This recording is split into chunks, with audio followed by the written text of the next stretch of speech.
पहलगाममधल्या जवळपास 1,500 ते 2,000 घोडेवाल्यांची चौकशी सध्या केली जाते आहे। पर्यटकांसाठी घोडे चालवणाऱ्यांची भूमिका ही काहीशी संशयाच्या भोवऱ्यात आली आहे। दहशतवादी कुठून आले, कुठून परत गेले हे जाणून घेण्याचा सध्या तपास यंत्रणांचा प्रयत्न आहे। स्थानिक घोडेवाल्यांची दहशतवाद्यांना छुपी मदत झाली आहे का याचा तपासही केला जाणार आहे। काही घोडेवाल्यांचे जबाब विरोधाभासी आहेत आणि त्यामुळे कसून चौकशी सुरू आहे।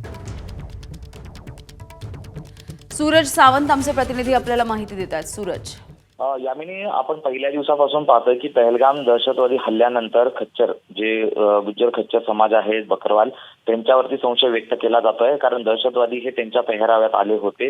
त्याचबरोबर जवळपास त्याच परिसरातील 1,500 ते 2,000 खच्चर चालक जे आहेत त्यांच्याकडे चौकशी करण्यात आली। त्यावेळी अनेक खच्चर चालक जे आहेत त्यांच्या एकूणच चौकशीत विरोधाभास हा पाहायला मिळाला। कारण प्रत्येकाचं स्टेटमेंट हे वेगवेगळ्या पद्धतीने येत होतं।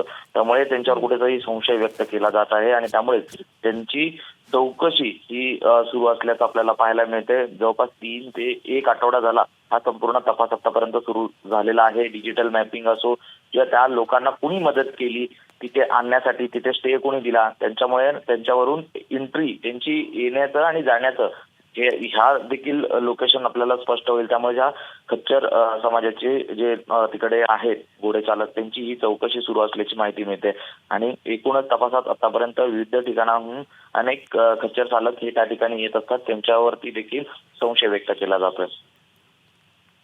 अगदी धन्यवाद सूरज या सविस्तर माहितीसाठी।